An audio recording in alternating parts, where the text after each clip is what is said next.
Hello po sa inyong lahat, to those who are watching live online and those who are going to watch this later on. I see a couple that are already watching live online, Ma'am Leslie and Imbat, Terry, and Sir Ernesto, Dr. Caberte from Laguna, Sir JP, Philbert. Hello po sa inyong lahat. Hold on, I don't see myself on the screen. There we go. I see myself on the screen now. Hello po. We have another special guest ngayong araw na ito. And, special lecturer who has written books and who will be sharing to us some great knowledge about those books po. So please stay tuned as we continue to receive these information po in Collecteratura through, of course, the our program's managing director, Ma'am Andre, who continues to gather this information for us. And we also would like to thank Acoustic Lounge from YouTube, who yung unang kanta po kanina sa video billboard natin na ginamit natin na kanta, and Renato Constantino, who played our disclaimer Cariñosa po kanina. Anyways, magandang araw po sa inyong lahat o magandang hapon sa Pilipinas. We are actually in three corners of the world here and sa lecture na ito. Philippines, France, and US. So we are all over the world.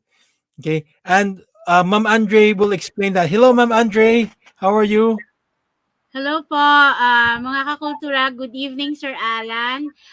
Good morning. It's about 7:14 in the morning in France. Masaya ako at nakasama namin kayo ngayong Friday dito sa Kolekteratura ng Kultura. Makulimlim dito sa Iloilo. Still pandemic pa rin, kaya sit back and relax at sana magustuhan nyo kasi when I first read about the excerpts of her book, ang It's All About Marawi, naantig talaga ako na gusto ko siya talagang makausap at para madala ko po sa inyo dito sa Kolekteratura. Siya ay isang award-winning author and seasoned journalist who has worked for foreign news agencies. He was born in Quezon City. She spent her early years growing up in Zamboanga and there developed an affection for the Muslim region, which is a favorite subject for her literary works. She graduated from the University of the Philippines. Our guest is more known as an investigative journalist writing books on Philippine military and Mindanao. Broken Islands was released in 2019 by Ateneo Press. The same year, Penguin Southeast Asia republished Crying Mountain, which won the UP Centennial Literary Prize in 2008 and was nominated for the Man Asian Literary Prize in 2010. She authored 10 books, the latest of which is The Battle of Marawi. Mga kakultura all over the world, mula Asia, US, at Europe, let us welcome to Kolekteratura of Kultura, Ma'am Criselda Yabes. Makulturang umaga po sa iyo, dyan sa France. Good morning, Ren. Yeah, 7:16 na ngayon. And I'm here. And yesterday, we just had our first snow. So, Oh, wow. Early. It's really early po. I was walking in the forest and suddenly it started snowing. And then when I got home, I had to read what I'm supposed to talk about today. So, na-weirdan lang ako ng konti because I'm supposed to be talking about islands. So it's so far away. Snow, islands, sun, heat, water. So dito yung water river pa lang muna. Baka maging frozen water na in a month's time. So sige, so I'll try to recall as much as I can about the islands. Nice, nice, nice. Well, I'm sure you have a lot to teach us, Paul. Being an author of many books, that Yeah, I hope these are the books that we really want to learn about, because these are written not only by those scholar or those who know about our culture as Filipinos, but those who are actually Filipinos, right? Like you. yeah, Um, that's why it's very important, Paul. So we're very excited. We're gonna share now the screen, Paul. yeah. Um, So what I have here are photos, Lam, that I sent to Andre a few months ago. okay, okay. Because I had delivered a similar lecture more than a year ago to the Cebuano Study Center, because we're focusing on the book called Broken Islands. Mhm. So let me start with this picture. Okay, Uh, okay, Paul. this picture was taken by the coast of Bourbon.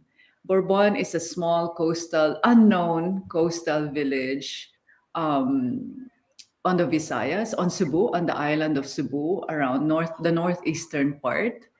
And I'm showing this because this is what I see almost every day, or at least what I saw when I was there. The thing I think I wanted to point, the first thing that I have to point out is that for every writer, I think you need to have a writing place. You need to have a Mm, place to hide, to write your books or anything else that you want to write. Some writers are totally comfortable being in a very crowded space. They like sitting in cafes or restaurants and just writing away. They don't mind the noise. They like the things going around them, the the movement of people around them. That's okay. In my case, it's not like that. I really want quiet because I feel that this is where I get my source, I get my inspiration, and somehow I feel it's the quiet that eventually speaks to me. It's, you don't hear it, but it's there. It comes to you quite easily because in a way your mind is empty. I mean, just look at this space, the color, it's all clear. I mean, it just basically, you look at it and it clears up your mind, and your mind becomes free to opening up to more ideas. So this became my writing place, and it came totally by accident. So let me start with us, our country being surrounded by water. And Andre mentioned earlier that I was raised in Zamboanga. I was born in Quezon City, but my family was sent to Zamboanga owing to my father's work. So yun, nag-umpisa kami, we started first in Holo and then we moved to Zamboanga. And so that was my point of view. For me, growing up was the same way as seeing history unfolding. So this was the time when the Muslim rebellion came about. So as a little child, I would see soldiers and refugees um, coming in and out of the airport because we lived in front of the airport, the air base. So as a child, that's what you were used to, and it's only later in life that I tried to find out more about the rebellion. So, which is why most of the books that I wrote earlier on were about Mindanao. So there was my first novel, Crying Mountain, was based on the rebellion in Holo. And even some of the books, I traveled with a colleague down south. We went not just to Mindanao, but we also went to the islands, some places in Borneo, Sulawesi, Sandakan, and parts of Indonesia, on the island of Borneo. So that, for me, our history started there, sa south, hindi sa north. So, nag-move up ako, in the sense na nakapunta ako sa Visayas because I had a friend who said, "Look, I have a place here. Feel free to come." And I ended up spending, maybe once or twice a year for the last 10 years going to this place. And I didn't realize when I go to this place, I write about Mindanao. And the first thing that struck me was, I mean, this is very symbolic. The first thing that struck me was the water. So in Mindanao, to me, you have a story. The backdrop is violence and the history of the Sultanate, and you see the waters, being something more mystical. You see the mountains, you know, kind of like showing up in the sea. The vision, their vision, they just exchange vision. In the mountains, you see the water. When you're looking up the water, you see the mountains. So that's what I saw about Mindanao, especially when I was in Sulu. And in the Visayas, it became a little different. It was more bluish gray, sometimes bluish green, and it was very placid. And it's no longer mysterious. To me, it became more playful around the people I was with. It's a different history. Diba? We were moving on to a different history, and the history here had something to do with colonialization, with, uh, Magellan coming, and the history of Lapu-Lapu, which we know so little about. We don't even know how he looks like. I mean, it's just recently that our national artist, Resil Mojares, did a long talk about who Lapu-Lapu was. And strange enough, we've gotten used to the idea that he was there, that he went right out to kill Magellan, but that wasn't the case. He was a man probably in his 70s. He was behind the front lines, and the kind of situation you had at that time. Kasi actually sa Cebu, yung waters, lalo na sa Mactan, rocky yung bed, yung seabed, rocky siya. So, I mean, it was interesting that he was explaining how the battle went on, but I won't get into that. But that's just to show, for me, symbolically, the difference between the waters in Mindanao, where you had, the marauders, the Sulu warriors battling against, foreigners and other invaders, and getting the slaves, also from the Visayas and other parts of the Sulu archipelago. So yon, you have that, and then here I am in this very quiet place writing about Mindanao, and then but I would also go around the islands, and I'll show some photos later, very simple photos. And I didn't realize that I was already collecting stories, ideas for another book, and that's how Broken Islands came about. So yon, so that's how it started. And ironically, I didn't really write Broken Islands there. I wrote it somewhere else. So parts of it were written in France, actually. So it's really, I think, important to give yourself a distance from a place you're writing about.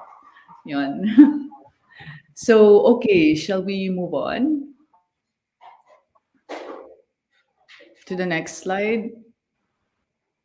Okay, so yeah, this is how it looks like in the late afternoon.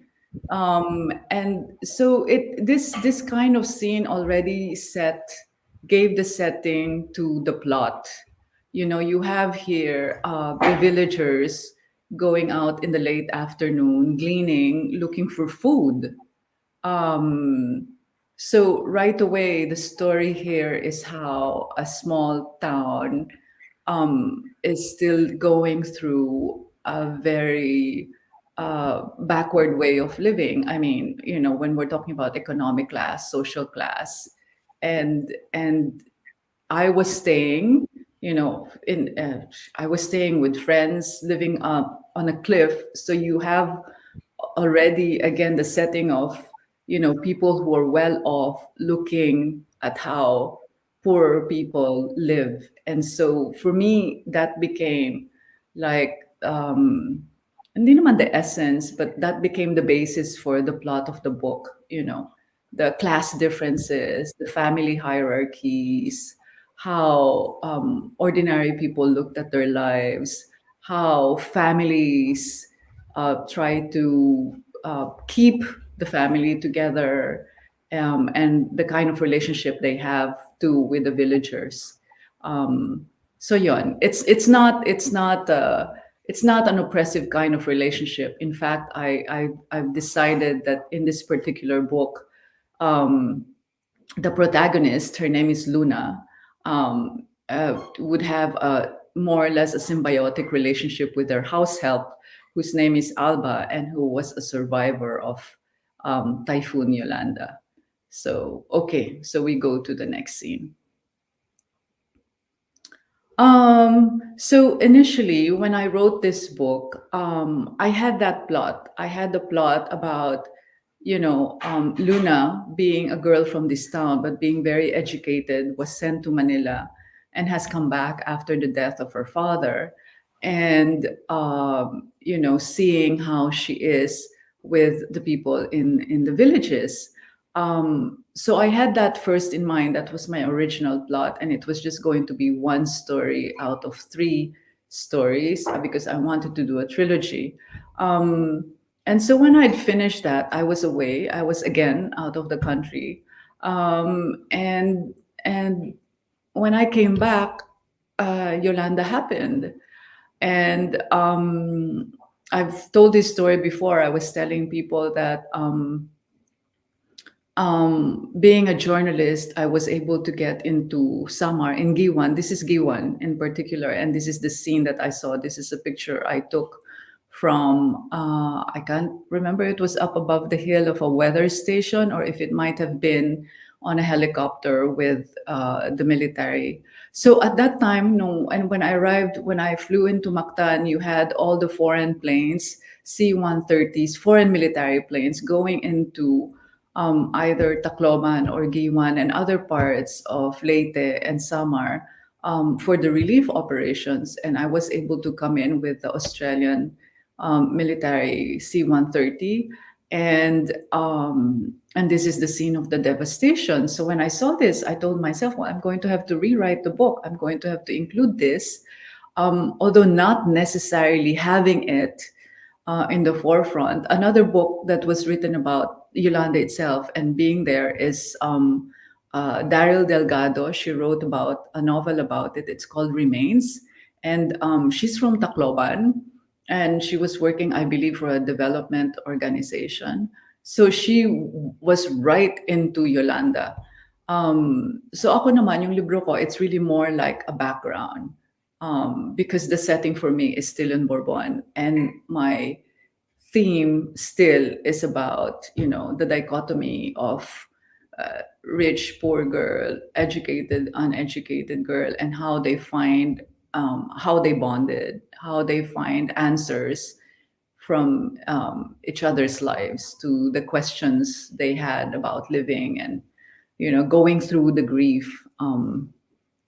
And the survival of what happened, because, well, Alba lost her family because of the typhoon, and Luna had lost her father just after the typhoon.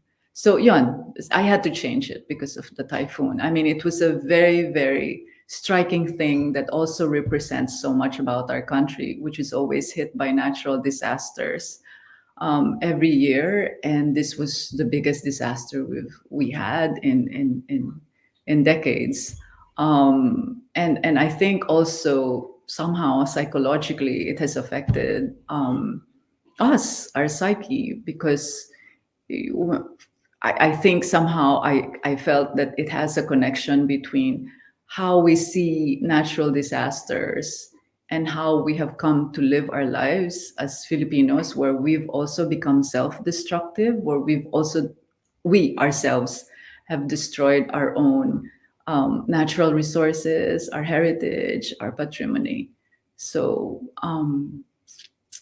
in a way, that's how I wanted to convey things in a novel, although not in straight out like that. So yon, that's the story there. Kaya nagkaroon ng shift. So the next one, I wanted to show again what Cebu was like.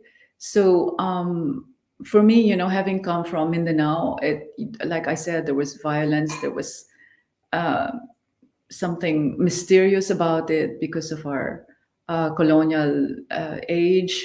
But when I went to Cebu, it became more playful. I see the sexuality of women. They were so uninhibited, you know, like I would, when I'd go biking around, I'd see a group of women doing their laundry and they'd be talking about their sex lives, you know. And they would also be very open about what they wear. They would bathe there right by the side of the road. And the main point really that I had about Broken Island initially was about a girl who lived in the mountains, very pretty, and she was beaten up by her father when the father found out that she had a boyfriend who was taking her, um, you know, out on dates. And this boyfriend happened to be a man from the city who had a nice car and everything. So even that still happened at this time. You know, it showed to me, I wanted to show the backwardness of a segment of our society living in um, coastal islands, yeah, coastal villages, basically. So, but I wanted also, for me, it was basically showing the sexuality of the women, their freedom to be what they wanted to be, which was not really the case, of course, in Mindanao. Totally different. Yeah. So yon, ano pa? Next one. So, what did I want to say about Cebu? What's their heritage? Basically, it's fishing. So, when I was doing the book, nung ginagawa ko siya, I wasn't just staying in one place. It wasn't just Bourbon. I was going around the islands. I also wanted to go to other smaller islands, and that's where I was able to get a lot of elements to write about. So sa Bantayan represents so much of our heritage too. You had the old lighthouse there. You know, that's where the fishermen went. You had the lighthouse that would look out into the sea.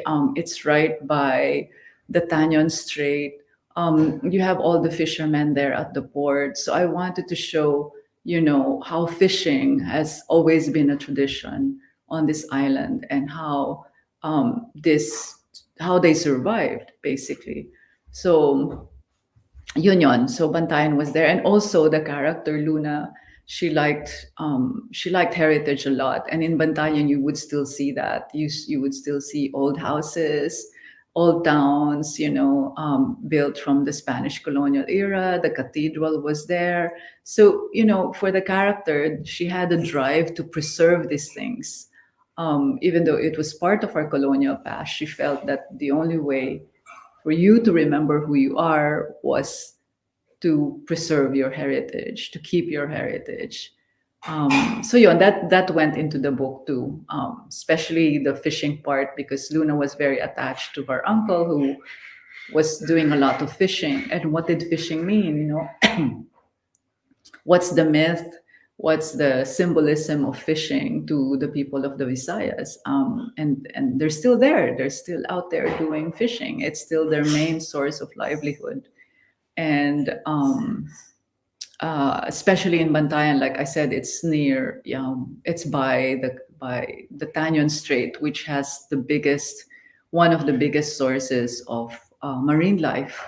You even have dolphins and whales there. So, yeah, yeah. Okay, so that's it. What's the next one? And yeah, I went to Camotes too. Camotes is further down from Bourbon. So it's not too far from the city, actually, from Cebu City. And a lot of people go there. And going to Camotes, this is where I was able to develop one character, because you had a girl coming back from Japan, and you know, she gets on the boat, and I describe this. I try to describe this so vividly just to show the disconnect between you know, Filipinos who have lived abroad and have come back to to restore the kind of life they have, to bring back what they have made out of their lives abroad, but to also see that what they have left behind hasn't changed much, and they try to change it. So that's how I developed another character, a woman from Japan who's come back, and she has lots of money now. She used to be poor. She used to just be selling banana cues, and she's come back with money and also a Japanese benefactor, and she's going to build a resort. And so I got a lot of those scenes from Camotes. So that's that. What else? No. I also wanted to say that by building her, by having her as a character, I wanted to show um, how it has changed for women. You know, that it became very that for them, having to survive also means having to sell themselves and having to live abroad, uh, and and how they would have to count on others, foreigners, for their financial well-being. So yun. I saw that in Camotes, when I was on a boat ride to Camotes Island. Okay, sige, next one na. So yes, so that character eventually builds her resort on Malapascua, which is where again foreigners would go for diving and all that. But this is where again I had to show that, you know, on the outside you have these nice places, these nice resorts, and in this one particular resort that I went to, you even had an aviary, you know, where the owner collected very rare birds. Birds also played a big part in the book, but you know that's another discussion. Well, just to say that partly because the main character Luna, her father was an avid bird watcher, and he had died actually just because he was looking for a bird. So here in Malapascua, when I wanted again to show the difference between how what you see from the outside, where people are prosperous, where they're having a good time, where foreigners could enjoy, you know, what life was, living in a resort, staying there, having a good time. But behind these resorts, you see the kind of village that it was. You know, you have cockfighting dens. You had, you know, houses that are built side by side. You see the poverty. You see that these are people trying to make a living out of the latest thing, out of the tourism, but they're still living in poverty. They'd given up on fishing because they felt that it would be easier for them to make a living from the foreigners' money, the guests, the money of foreigners, strangers, rather than going out on the boat and catching their harvest. So there, nagkaroon na ng divide between the haves and the have-nots. Yeah. So, okay, what's the next one? Well, this is the last frame. Again, this is from the place where I stay because every day I would see the kids playing. And I think in the end, what I wanted to say in the book is how much and how important it is to save one's innocence. You know, the characters were not able to do that, but I think they tried to latch on to that. You know, the care, how life can be carefree and how innocence can keep you alive, can keep you going, and to kind of move on and see what the future would be. So I don't want to go deeply anymore into the characters, but what I'm trying to say is that there are stories that you could write about that are just around you or just by observing people.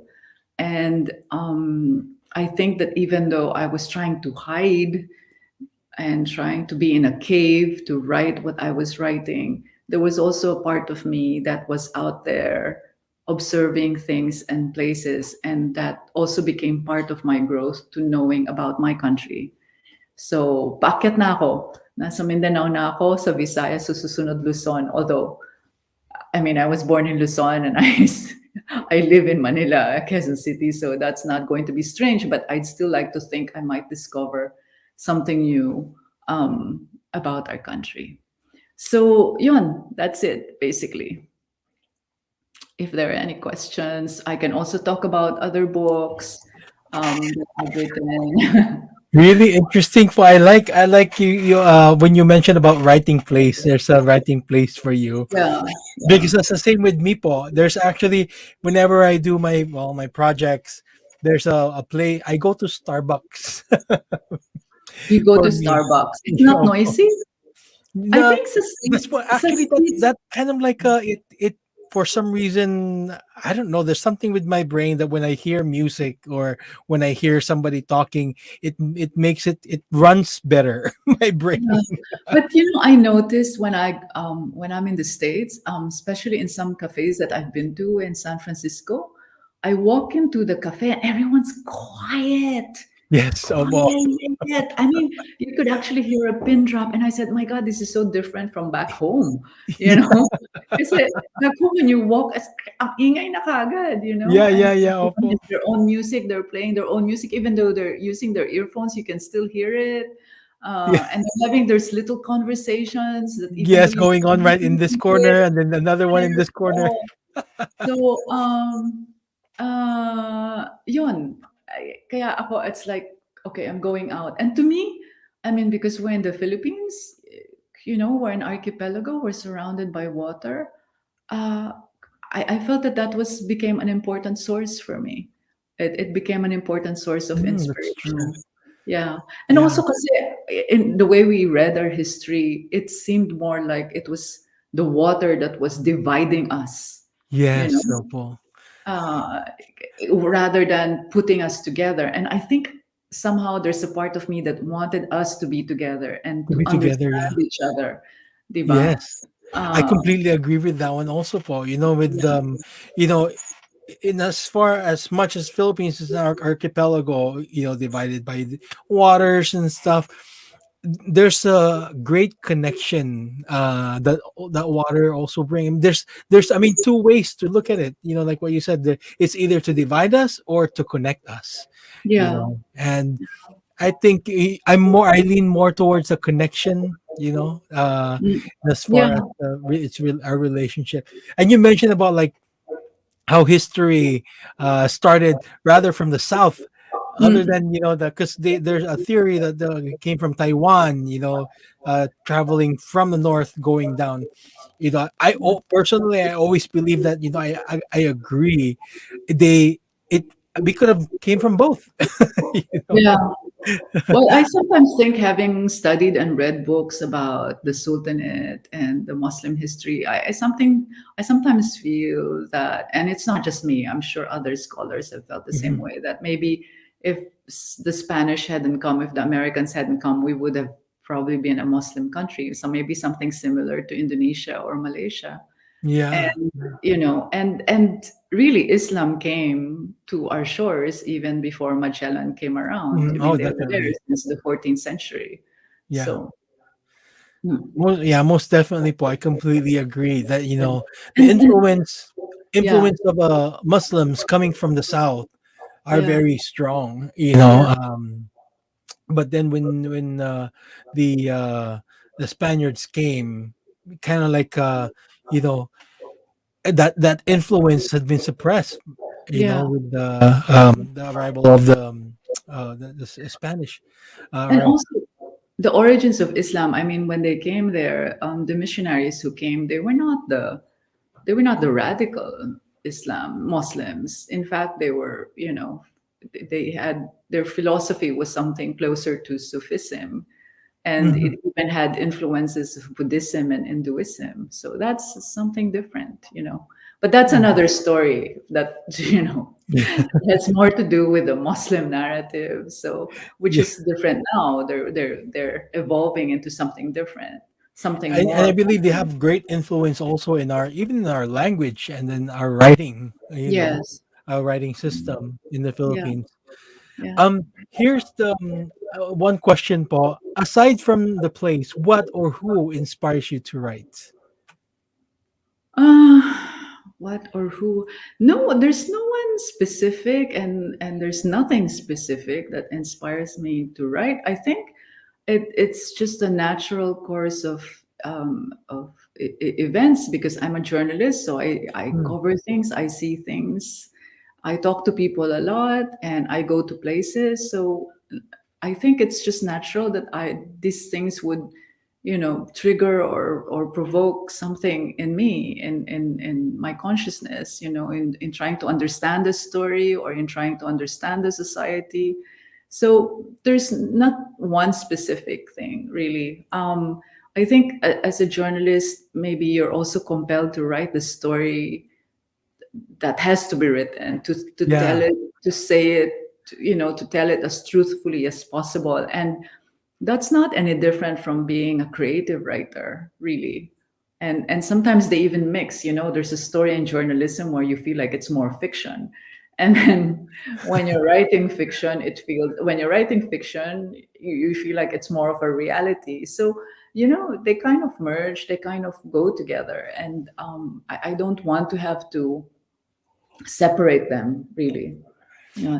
Yeah. Is it more like a kwan po, an obligation rather than an inspiration to write? Well, I guess, okay, from a journalist point of view, I would say it's a duty. Yeah. Oh, a Um, duty. Diba? It's in a Mhm. way kind of like a mission, for you, because you're watching history unfold. Unfold. Yeah. Um, Historians will write that years from now and will try to analyze it, but you're there, right in the middle of things, diba? How, Mhm. how can how can you not say what's really going on at the time that it's unfolding? So that's your duty, that's your mission. And it should really help people in the future to know what the story is about. Oo. So, I mean, for example, nung nag-umpisa ako as a journalist, it was about the coup attempts, after the fall of the Marcos dictatorship. Mhm. And so I knew the story that happened there. And so now at this point, when you read all about this historical revisionism, you just want to say, hey, no, I was there, I know the story, and this is what happened. Mhm. Don't fool me with your historical revisionism. So that in a way is a very crucial thing for a journalist or even a writer. And even for Mhm. historians, because it happened already 30 years ago, 35 years ago. So, yun. Mhm. Yeah. Here's another question, po. How a writer or journalist like you show it's fun to live in the Philippines, even with the seasons and tragedies here in the country? Well, first of all, it's not always fun. I mean, it's fun in the sense that, you're discovering a lot. Even though you're from the Philippines, you're still discovering a lot of things about your country.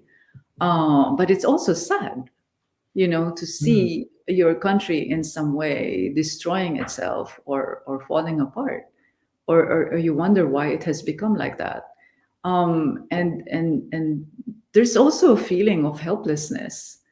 And I think for a writer, for a journalist, the only way you could go about it, the only way you could try to rescue it, Mhm. is to tell it as it is, to write the truth about it. To be open, not to gloss over it, not to see it. I mean, sometimes I've been criticized for, let's say, the works I've done in Mindanao. I've been told that I romanticize too much about Mm. Mindanao and the military, but it's not that. For me, it's like really saying what I saw out there. If I'm traveling around along a dangerous road in Mindanao, and I see a father stopping his car so he could buy food for his kids, that's not romanticizing it. Yeah, That's yeah. showing what life is for them there, diba? Mhm. And I have to write that, because Mindanao is not all about fighting. It's also about the little things. Mhm. The Yeah. way people live, the way women get together and do the cooking, little things like that. Mhm. The way they invite people into their homes, the way they have to put out their, very precious kitchenware when a guest comes to visit, spontaneously how they make their coffee. And these are things that are important to them, because they've been so ravaged by wars and conflicts and rebellions. So And it's, um I yeah. think it's grateful that you with these. Seems like with your book, you show a lot of you show a lot about the culture. Yeah. You capture the culture at that moment, Mm, which is very good because as much as our culture changes through time, it's good that some cultures are captured so that mm, the future children will know how it is to live in that time. You yeah. know, Yes, exactly. Yeah. So it's there. I mean, there's that duty of being a journalist, and you want to write more, you want to say more than just like 500 words, 800 words, or 3,000 words. You want to be able to say something more about what you see and what you live through. mhm. So that's what makes writing books a lot more compelling, I believe. Um, You're such an sayang. inspiring writer. You're a very inspiring writer. I feel inspired. I write my own books. I write children's books actually, Paul. Yeah, But I like how what you said a while ago that even you could just observe the uh, group of children and you could write something about that. yeah, You know, yeah. and Yes, and also from reading other writers too, diba? yeah, When you read what they write about, we have a lot of new writers now that are writing about the Philippines, what's going on and how it's evolving. So I think you read them and you get more inspired to say what you also want to say about and what you yeah. know about your own country and your own experiences. Yeah, There's a question here, Paul, that also regards the writing or making a story or creating your own story. Um, right. so it's one thing to write, of course, a story from what you see, but Yeah, it's another to make it meaningful, right, and reflective, kind of to the reader. And here's actually the question from Sir Albert Malinao Pardilla. yeah. My question is how the writer make a story more meaningful and reflective. I think that has a lot to do now with your personal experiences. Mm, You know, uh, I think a lot of what I feel or what I went through personally goes into my writing. And it's not unusual. I mean, yesterday I was just listening to a BBC interview with some scholars who had done work on a French writer whose name is Georges Sand, but it's a pseudonym. And mhm. this was, I think, in the 19th century, 1800s. She wrote a lot about herself and her own experiences, although she was trying to crouch it from a man's point of view, because at that time, a woman did not really express what she felt. I mean, she Or had even a accepted as they are now, right? yes, Yeah. yeah. So she had a bad marriage, but came from an aristocratic family. She had to do battle against him. She had lovers. She traveled around. She dressed as a man. So and all her personal things went into her writing. So I think it's the same thing for me and for other writers. What we go through, what we feel, the experiences that we've had somehow seeps into our work, and I think that's not too uncommon. Somehow it gets there. And in many ways too, what we write is autobiographical in a sense. Yes. And documentary also. Yeah. Yeah, it's like a documentary. Here's a point, po, that Sir J.P. Philbert is one great point that he had pointed out. We should not focus on writing and representing or presenting negative news events at present. What we need to write at present are things that are positive in order to overcome so much negativity. Um, Um, how much do you agree with that, Paul? well, what is negative and what is positive? Because in Mm, journalism, you're telling the story as it is. You have to say it as it is. I mean, if there is a coup, then it's a coup. You have to describe that coup. You can't say that a coup is positive, right? Yeah. People are being killed. You're just simply, relaying an information of what's happening. So what would he mean by what's negative and what's positive? Diba? I So wouldn't I guess know. that's arbitrary. Yeah. Yeah, I mean, being in journalism, there's no such thing. hmm, I mean, if the news that's unfolding is negative, then you have to say it. You have to write it as it unfolds. I mean, or writing the facts. Writing the facts. I mean, if I see. if there's a disaster and people are dying, you have to say that. Um, you can't say, oh, there's a disaster, but thank God, uh, people are spared. No, you have to say what was going on with that kind of Mm, disaster, or if there's a massacre, or if there's a rebellion. You have to say it as it is. So maybe when it comes to opinion writing, that's the only time that a writer can say things either positively or negatively from his or her point of view. I But see. if the news is unfolding, if the events are unfolding, you have to say it as it is, Mm. regardless of whether it's positive or negative. Just I think what he also tried to say here is, for example, like in your books, when you write stories, Yeah.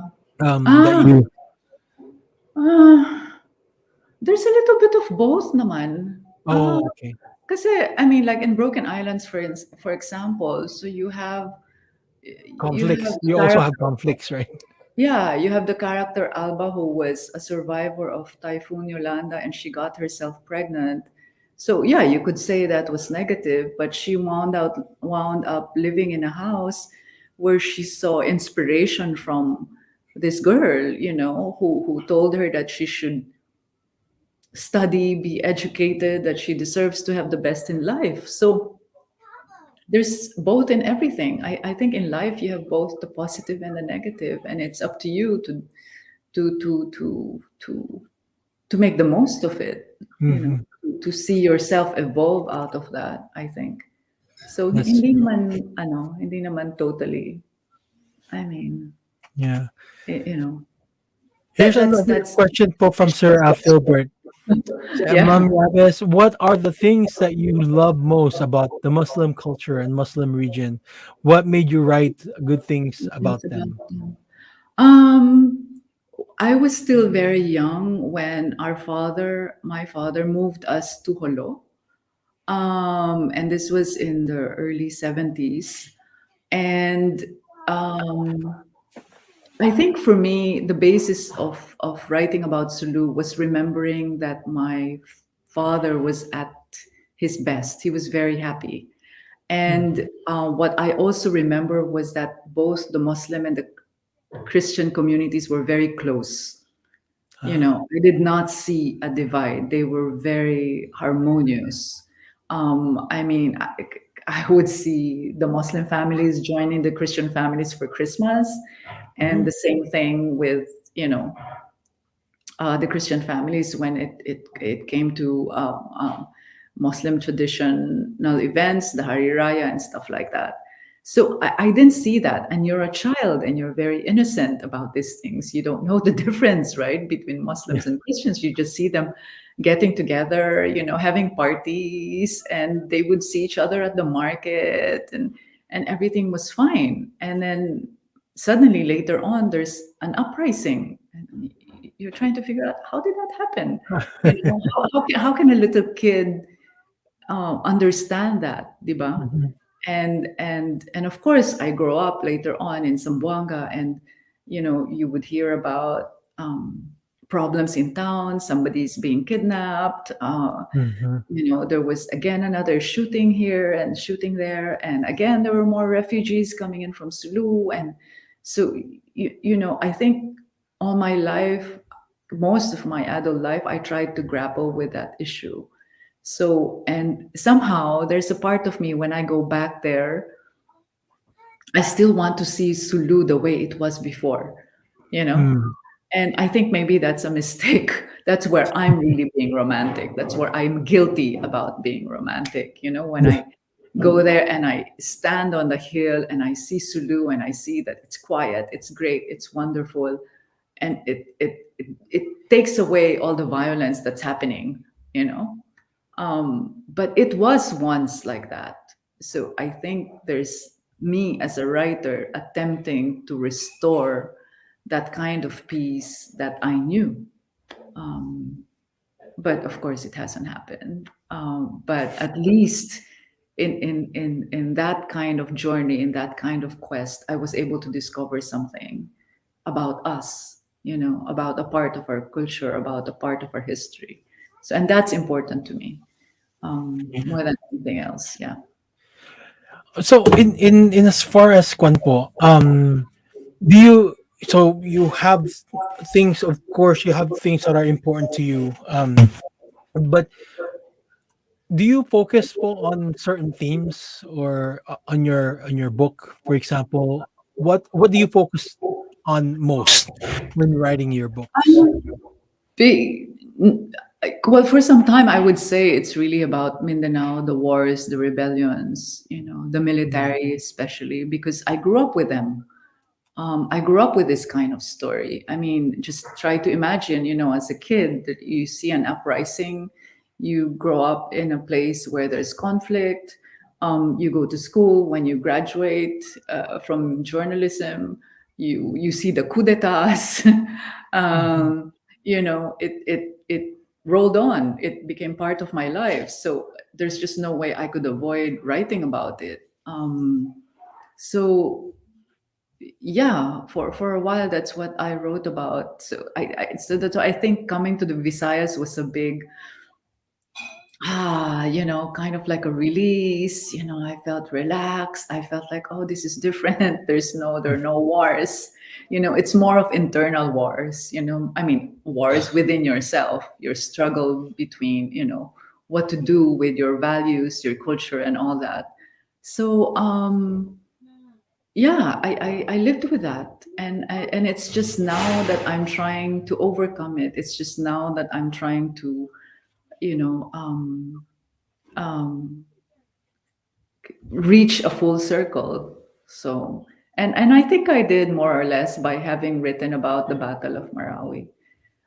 Yeah, it seems like a really interesting book actually, and Yes, something that I would something it sounds like something that I would really recommend for the teachers to yes, have and yes. introduce it. For example, Ma'am Andre is a teacher of you're a teacher of literature, di ba, Ma'am Andre?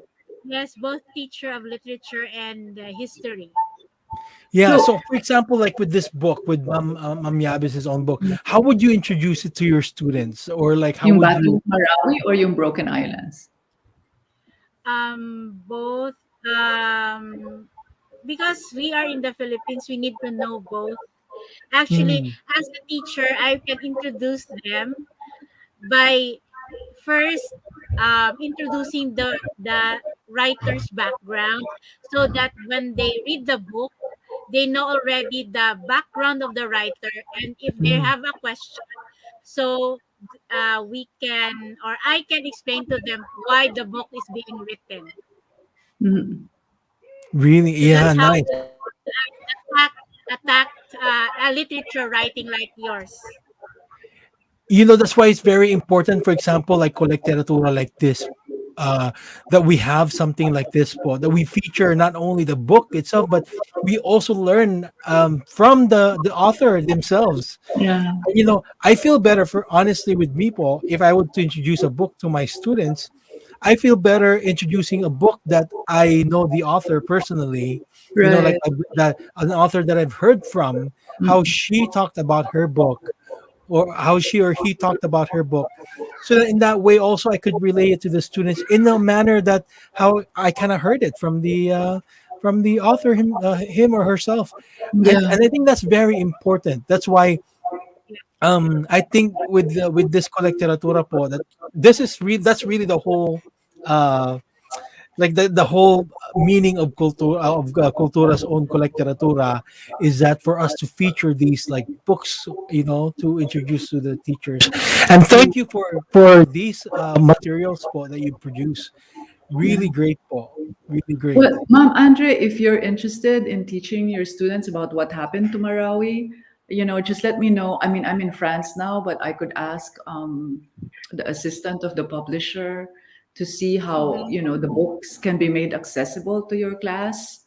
Nice. Um, you know, Yes po. Thank you po. yeah, Is it yeah. available in e-books po? Oh, it's available in ebooks. Yeah. Or can we Okay. buy it somewhere po? Is it available in Kwan also in Lazada like that or Shopee? It's available in Shopee and Lazada. Well, in Yes. Shopee, it's directly through, it's the publisher, the publisher that's handling the Lazada, the Shopee thing. The Lazada, I think, because you have people, booksellers who have bought the books and they sell it through Lazada. So, Mm. to our teachers who are out there listening, and to those, especially to those, or most of you will watch it later on, Yeah, please go to Shopee or Lazada, check out one of Ma'am Yavis's own books, yeah, and use it Can in your ask. teaching. Opo, I mean, talk about it.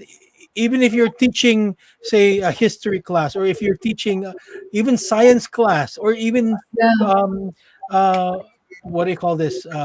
Even English class, you could yeah, use these books for in teaching in your whatever class that you have. yeah, Um, and integrate these stories to your own teaching is very important po, that we use our own books in the Philippines, like what Sir Bem said in our interview with him the other day, Them di ba? Nadara.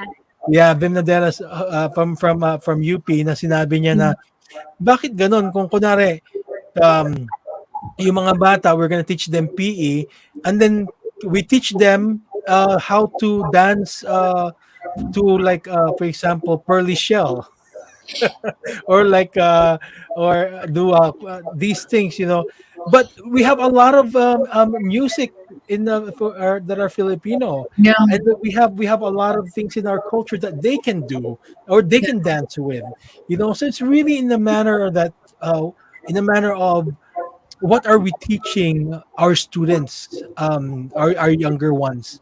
uh, Again, I would like to remind our teachers that we are still, for us as researchers and observers of culture, there's still that lingering colonial mentality that mm, we have, that we definitely um, try to get over with. We try to decolonize our mind, but how can we decolonize our mind if we're so focused rather to the things that are outside and not inside of our own culture? And thank God that, Ma'am Criselda, and our other Colecteratura authors have books, that are available, that they made for us to use. So again, yes, teachers, you could even share these, or even share a part of these lectures or these presentations to your students, so that yeah, they actually see who the authors are. yeah, It's different kung talaga kung nakikita mo yung libro, you have the physical book, and then you actually see the author also speaking right there. It's a whole different story. It gives a whole different story on the book. So again, to our teachers po, and this video will be here, if you want to share it to your students, like what Ma'am Andre, I believe Ma'am Andre is already doing that with her Yes students. po. And I look forward also that someday I will have these materials to show to my students, and the materials like the books that Ma'am Criselda had written, to share to my students. So yeah, let's make use of them. Primary And it's not source. easy, huh? It's not easy to write books. Just to let you know, it's not yes. easy. That's why here's a, Um, here's a question for: what are the greatest challenges did you have in writing your books, Ma'am Criselda? um, it's really, really having my own space and having the time to do it. Mm. You really have to be very, firm with yourself. There's a lot of discipline that goes into it. I mean, if you say you want to write this book, you really have to make time for it. You know, yeah. It's it takes a while, you know. There are things that's still regurgitating in your head, and it's not as if you sit down and it's all there. Sometimes it happens because it's accumulated. And that's the thing that happened to me with the Battle of Marawi, because for 1.5 years I was interviewing officers. So in that interview, you know, I was doing nothing but just interviewing them. I was just so focused on that. So in a way, even while I was interviewing them, it's already there in my head, you know, how I'm gonna write it. So nung pagsulat ko, mas madali, di ba? Nandun na. Yeah. Yeah. Nice. And here's a perspective. I actually like this one because a perspective from Sir JP Philbert. Sir JP Philbert, by the way, is from Japan, who was a Oh, teacher okay. also in Japan. Opo. Sabi po Ah, niya, in Japan, when I was still a scholar, or not a teacher, but a scholar, if a news or information could bring a bad image to a Japanese people, their government or institution, their media didn't highlight it. Oh, wow, that's something new to me. Instead, they focus on writing good things about their country, government, or people. In the Philippines, it's the opposite. This is mhm. what I mean. Oh, Okay. that's where he was We coming would, from. I can answer that, but we would launch into a very long conversation about the Philippine press. And what I can say for now is that we haven't really reached a standard of Mm, journalism. So, Mm. kasi we're still in this kind of like, you know, cockfighting mode, you know, and there's also corruption involved. mm-hmm, So you don't know at some point. That's why it's easy for fake news to come into play, because mm, Mm. it's the standard isn't high enough to say, you know, this is what journalism is about. And also, if there's corruption, you know, anybody can be paid to write news that isn't really true. like So blah blah blah, right? Yes. so Yeah. you know, you still have to put that in order Mm-hmm. before you reach a certain level. Yeah. Okay. Yeah. So that's a Awesome. long debate. That's a long debate. I mean, Japanese, they have their own culture. So Yes. tayo, we're still in a very, you know, we're Yeah, still it's not different. there. Yes, Yes. it's Still different. not I there. I I, Yeah. I see what you mean, po, ma'am, because Yeah. that's something that also I admire about the Japanese so much is Mm. that they're really attached to their culture, in a Yeah. sense that me it makes me feel kind of jealous, po. Yeah. How they love their culture so That's so much. nice. You know, if I would have to try to look for a model for how much they love their culture, I look up to Japan, really, Mm. in as far as embracing their culture. Maybe not all, of course. I don't think there's ever a a group that completely all their cultures like the best culture ever, but I believe with Japan most of the how they embrace their culture po is something that a model. They're like a model to the world. Yeah, it's kind of ironic that this is a country that invaded us and that basically wrought so much destruction to our country Mhm. too. But when you go to Japan, you're just so amazed, diba? Yes. I Opo, mean, you like opo. how everything is structured, you like how everything is on time, you like how they even think way ahead, you know, how they can Mhm. even make a toilet bowl the most comfortable place to sit The, in. with Uh, music. so, you know, I mean, they're so good with their films, their books, you know. Um, I'm just saying goodbye. Oh, sige po. Okay. So, you know, so you have that. But I also know of Japanese who feel that they're too tight, they're too rigid, that they only Mhm. have to stay together and do things together. That when they come to the Philippines, they, you know, Get like shocked, right? they just it's like a breakthrough, you know, they break away from all the rigidity. So I Yeah. think there are always good things and bad things, but I can Mhm. see how a Filipino would feel that way having lived in Japan. Because Yeah. I remember when I first, well, not first, but in one trip that I had in Japan, you know, I went to an event, a Filipino event, where you know, okay, so we I was going to that place, and you were in the subway, in the metro, and you know, you see other Filipinos with you, and we were all behaving properly, you know, don't do this, don't do that, because this is what expected of you. But once they made it into the room, which is a Filipino event. Oh, anarchy, you know, total anarchy.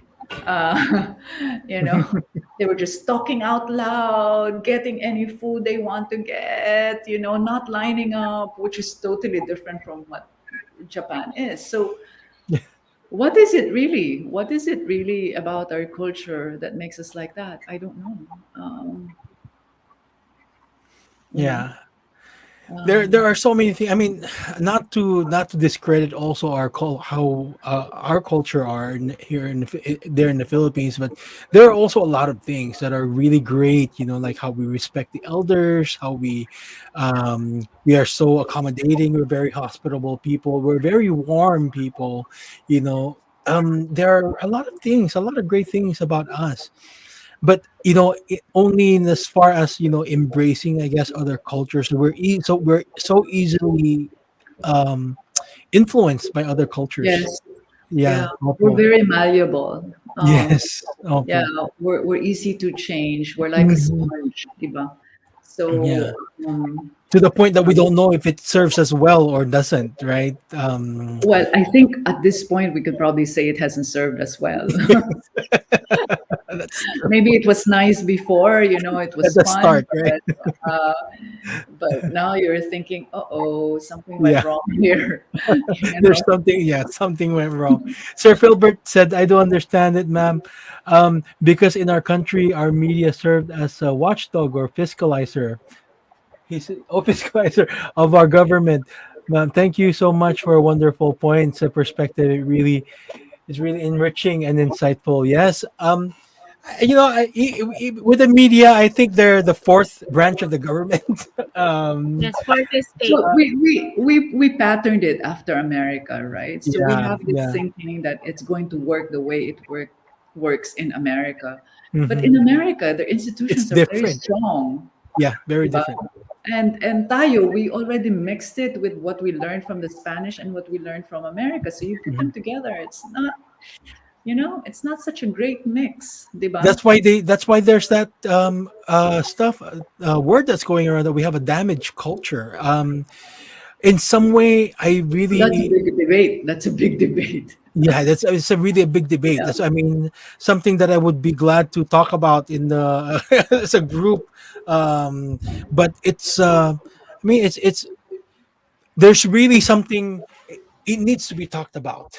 That's why with us, like what we're doing here in Cultura, Ma'am Criselda po, is that we try to be aware of other cultures, and Right. and hopefully in that way we'll be able to understand ourselves better, by first learning about our own culture, and then being aware of other culture around us, and see the difference, and embrace the good.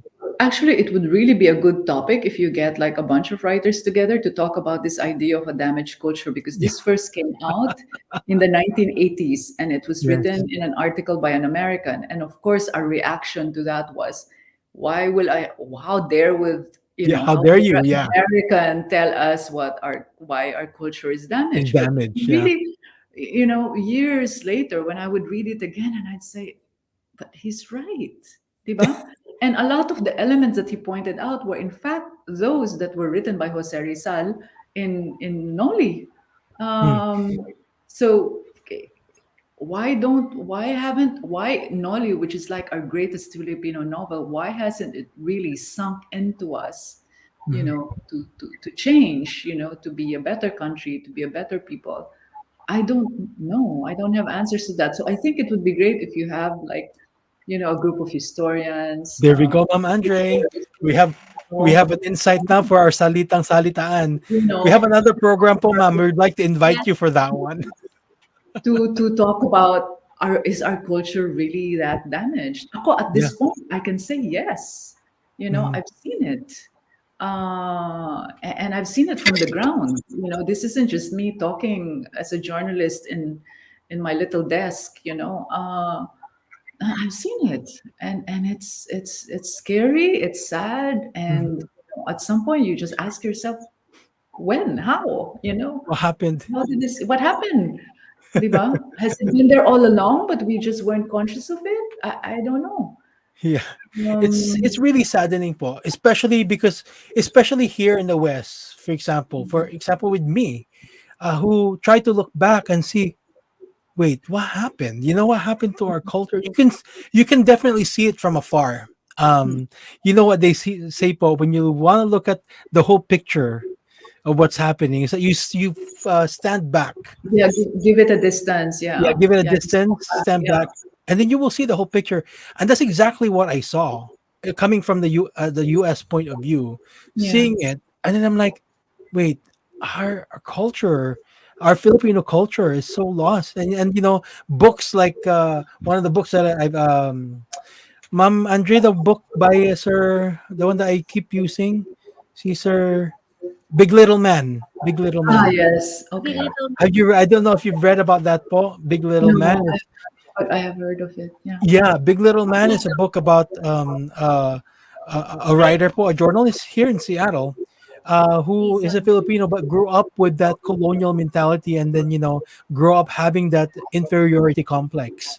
And he represents many Filipinos Mm, in that sense, because we see ourselves now, looking from afar, how damaged our culture is, and it mm. hurts. You know. Yeah, it does. It So hurts. I mean, you're there. I mean, me, having lived in the Philippines, it hurts me maybe 1,000 times more, yeah. because we're And then seeing. now you being in France, Pope, ma'am, Yeah.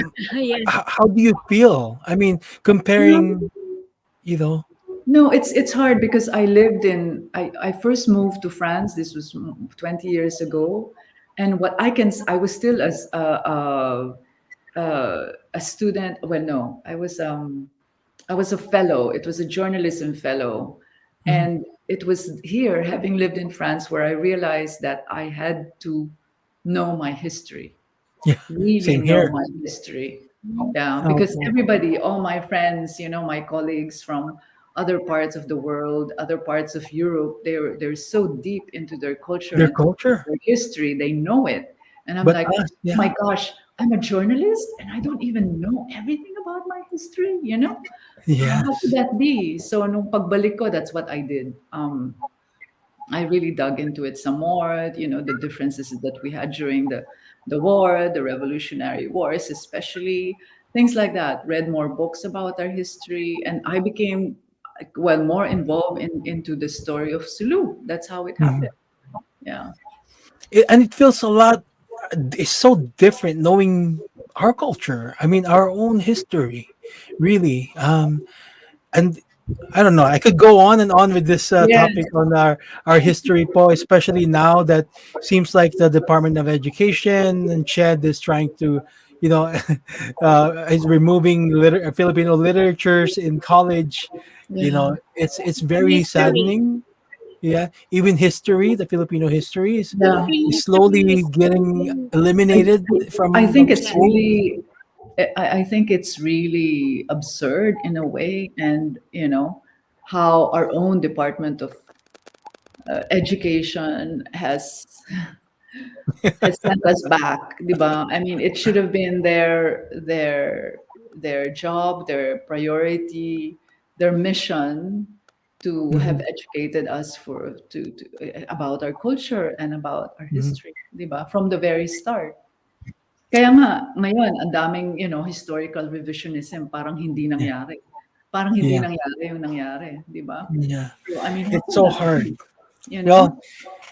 anyways, po, we're glad that there are those who are like you, po, who are who are writers of our experiences. I would Yeah. want to say that. I Yes. want to say that, who Yeah. write our own experiences as Filipinos, and you know keep these experiences alive through books.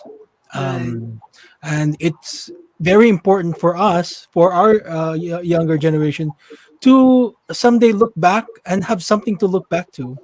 Yeah. And through these books, they'll be able to look back through our history as Filipinos. And I would like to, for my kids, to be able to have that experience um, that we've had in the past. But how are they going to have that kind of experience if they don't have anything to look back to?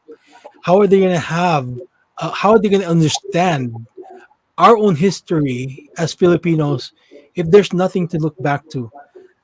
That's why I'm glad, it's like there's no difference between for example, the hieroglyphs in Egypt. It was useless until Champollion deciphered the Hmm. writings, the writing, Yeah. and then the whole new world opened up for them. It's the same with us. But the thing is, if nobody will write our history, it will remain blank. And even if you want to decipher it in the future, nobody can decipher it unless there's history that's written. Yeah. True. Yeah. So um that's why we are so thankful po. And then with hopefully with these collecteratura, with these kind of um videos that we have online, it will serve our children better future and a louder voice in the future po. Hmm. Um, Mom, thank you so much. We would like Thank to present you. to Thank you you. this Yeah. certificate of recognition. No, thank Um, you. Opo. Certificates awarded to Ms. Criselda Yabes to recognize her generous participation as a guest in our event, Collecteratura Season 1, Episode 34. We are in 34 now, Ma'am Andre. Can you imagine that? Yes. Um, and hopefully po, Ma'am Criselda, Yes. in our Season 2, we would be able to invite you again Sure. Yeah. for our events like this. Okay. It's gonna be more exciting actually in our season 2 because there are more activities. But anyways, that's a future talk. Um, the title of the event, "The Sea That Speaks of Books," and I now I understand why you use the sea, because that's your place. That's your place of Yes. writing. Yes. Um, and thank you, Paul, for sharing your books to us. And we give you this certificate, December 3 in the Philippines. I believe it's December 3 there also Yes, in it France. is. Yes. Yeah, it's still December 2 Same. here in the in the US. We have 30 more minutes before it's December 3. But thank you so much, Paul. Signed, our Cultura Managing Director, Naomi, Cultura Programs Managing Director, Ma'am Andre, and myself as the Executive Director of Cultura po. Ma'am, thank you so much for this talk. Thank you for having me. Yeah. Yes. A Ma'am bientôt, Andre, the French would say. yeah. Yes. And Ma'am Griselda, thank you so much for accepting the invitations of Cultura. And I really hope my students can listen to you and be in a journalistic mood to say their history as truthful as possible, because in the future they will be the primary source of history of their Yes. time. Yeah. Just let me So know if you need help. So don't worry. Yeah. yes po, I'd yes be po. glad to At help. maraming salamat po. Marami kaming natutunan sa inyo po. And for those teachers out there who will gonna watch this or watching this right now, the Cultura code for today is for Ma'am Criselda Yabes. Lecture is KC355. Again, Cultura code KC355. You can Yeah. go to our website, which is www.riverboystudios.com. Go to links and events and sign in for the attendance so that you can get your certificate. Thank you, everyone, mga kakultura. Masayang hapon po sa inyo. Magandang umaga, Ma'am Yabes, dyan sa France at Sir Alan. Good evening. Magkikita pa tayo mamaya sa meeting. Yes. Salamat po, Real mga meeting. kakultura. Yeah. Thank you, Paulette, ma'am. Thank you so much po. Good Bye. day po. Bye. Thank you po.